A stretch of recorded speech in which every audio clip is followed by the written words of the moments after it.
আমার নাম দিশা। গল্পটা শুরু হয় 2019 সালের জানুয়ারি মাসের 9 তারিখ। আমার এক বান্ধবী আত্মহত্যা করে, তাই তাকে শেষ দেখার জন্য গিয়েছিলাম সেদিন। দেখা শেষে সেদিন সবাই আমাকে রেখে চলে গিয়েছিল। আমি মাঠের মধ্যে একা হয়ে যাই। তারপর আমি ভয় পেয়ে দৌড়াতে থাকি। তখন একটা ছেলে পিছন থেকে ডেকে বলে, তুই দৌড়াস না, আমি আছি। কিন্তু আমি না শুনেই পালাই। ছেলেটা সেদিন থেকে আমার সাথে হাসি মজা করত, আমার সাথে মিশতে চাইতো। ছেলেটা আমাদের ক্লাসেই পড়তো। মার্চ মাসে আমার নানুর বাসায় একটা অনুষ্ঠান হয়, সেখানে আমি চলে যাই। সে একদিন আমার ডায়েরি থেকে আমার মোবাইল নাম্বারটা নেয় আর আমাকে কল করে বলে, তুই কি স্কুলে আসবি না? আমি বলি, কয়েকদিন এখানে থাকবো, তারপর যাব। তারপরও বলে, তুই কি কাউকে ভালোবাসিস? আমি বললাম না। তারপর আমিও তাকে জিজ্ঞেস করলাম, তুই কি কাউকে ভালোবাসিস? সে বলল হ্যাঁ। আমি জিজ্ঞেস করলাম কে সে? তারপরে সে বলে তুই। আমি ভয়ে কলটা রেখে দেই। তার পরের দিন সে আবারও কল করে। তার সাথে আমার কথা বলতে অনেক ভালো লাগতো, তাই তাকে অনেক বেশি ভালোবেসে ফেলেছিলাম। কিন্তু একে একে আমার পরিবার, স্কুলের সবাই আমাদের রিলেশনের কথা জেনে যায়। শুরু হয় আমার উপর অত্যাচার। আমার বড় আম্মু আমাকে অনেক মারে। কিন্তু তাকে যখন তার পরিবার থেকে জিজ্ঞেস করে আমাকে চিনে কিনা, সে বলে সে আমাকে চিনে না। কিছুদিন যাওয়ার পর সে আবার আমার সাথে যোগাযোগ করে। আমি আবার সব ভুলে তাকে ভালোবাসতে থাকি। তার কিছুদিন পর বাবা আমার লুকানো ফোনটা নিয়ে নেয়। আবারও আমাদের কথা বলা বন্ধ হয়ে যায়। আমাদের রিলেশনের কথা স্কুলে এমনকি গ্রামের সবাই জানতো। এজন্য আমাকে আর ওকে স্কুল থেকে বের করে দেওয়ার সিদ্ধান্ত নেওয়া হয়। তবে আমি ভালো ছাত্রী হওয়ায় স্যাররা আমাকে রেখে তাকে স্কুলে আসতে নিষেধ করে দেয়। আমাকে বলে বাড়িতে পড়ে শুধু পরীক্ষা দিতে। সামনে আমার এসএসসি পরীক্ষা থাকায় আব্বু আমাকে কোচিংয়ে ভর্তি করে দেয়। সেও সেই কোচিংয়ে চলে যায়। একদিন ওর মা বাবা বাসায় ছিল না। আমাকে কল দিয়ে বলে আমার খুব ক্ষুধা পেয়েছে, কিন্তু কাছে কোনো টাকা নেই। আমি তাকে আমার একটা বান্ধবীর বাড়ির সামনে আসতে বলি আর তার জন্য কিছু খাবার আনি। সে খাবারটা নিয়ে যাওয়ার সময় তার বাবা মা আমাকে দেখে ফেলে। প্রথমবারের মতো সেদিন সে প্রকাশ করে সে আমাকে ভালোবাসে। তার পরের দিন তার পরিবার আমাকে দেখতে আসে। আমি ছিলাম আমার বাবার আদরের মেয়ে। আমার চোখের পানি আর শরীরের হাজারো আঘাত দেখে আব্বু রাজি হয়ে যায়।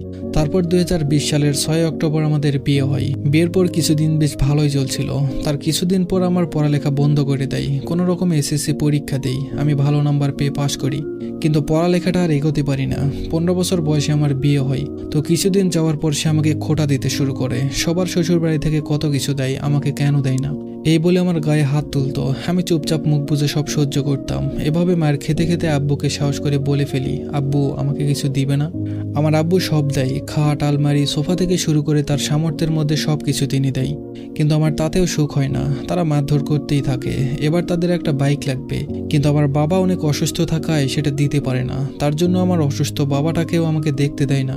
এমনকি সে অন্য জায়গায় রিলেশনও করতো। আমি জিজ্ঞেস করলে আমাকে মারধর করতো। পুরো 2টা মাস আমার বাবা মার কারোর সাথে কথা বলতে দেয় না। পরে একদিন আমার আম্মু আমার শ্বশুরের ফোনে ফোন দেয় আমার সাথে একটু কথা বলার জন্য। কিন্তু আমার শাশুড়ি তার ছেলেকে কি যেন বলেছে, আমি জানি না। সে বাড়িতে এসে আমার চুল সামনে থেকে ধরে বুকে লাথি মারতে থাকে। আমাদের বাড়ির পাশে একটা কোচিং সেন্টার ছিল। সেখানে সবাই কান্নার আওয়াজ পেয়ে ছুটে আসে দেখতে। দেখে রক্তাক্ত অবস্থায় আমি মাটিতে পড়ে আছি। আমার জ্ঞান ছিল না। জ্ঞান ফিরলে দেখি তার বোনের ঘরে আছি। সে এর আগে অনেক মারতো আমাকে, তবে সেদিন তাকে আজরাইল রূপে দেখেছিলাম। পরের দিন আমার নাক মুখ দিয়ে রক্ত বের হতে থাকে। তাদের হাজার অনুরোধ করার পরেও তারা হাসপাতালে নিয়ে যায় না।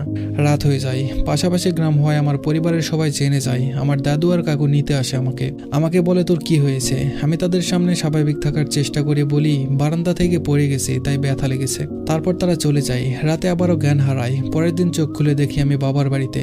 আম্মু আর দাদিরা নাকি আমাকে নিয়ে এসেছে। তারপর আমাকে হসপিটালে ভর্তি করা হয়। 5 দিন ভর্তি থাকি। নাক মুখ দিয়ে রক্ত বের হবার কারণে বুকে রক্ত জমাট বেঁধে গেছে।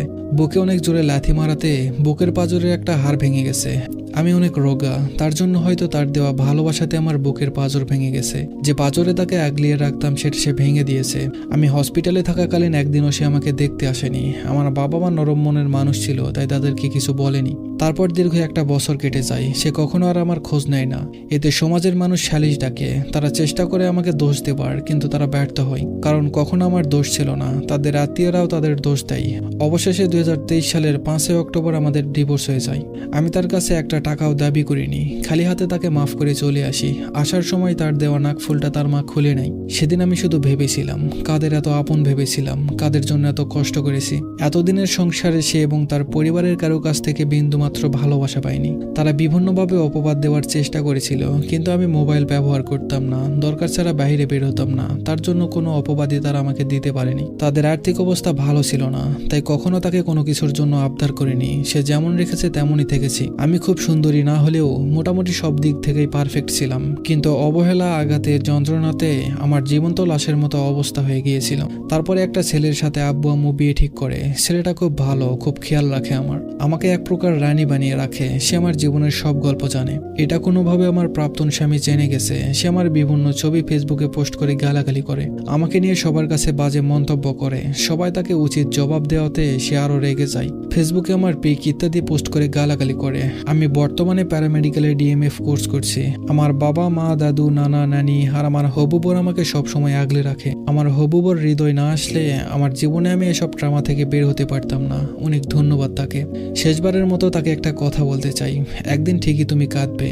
আমার বুকের ভেঙে যাওয়া হাড়ের ব্যথার যন্ত্রণা, নাক দিয়ে পড়া রক্তের যন্ত্রণা আল্লাহ কখনো ক্ষমা করবে না, দেখে নিও।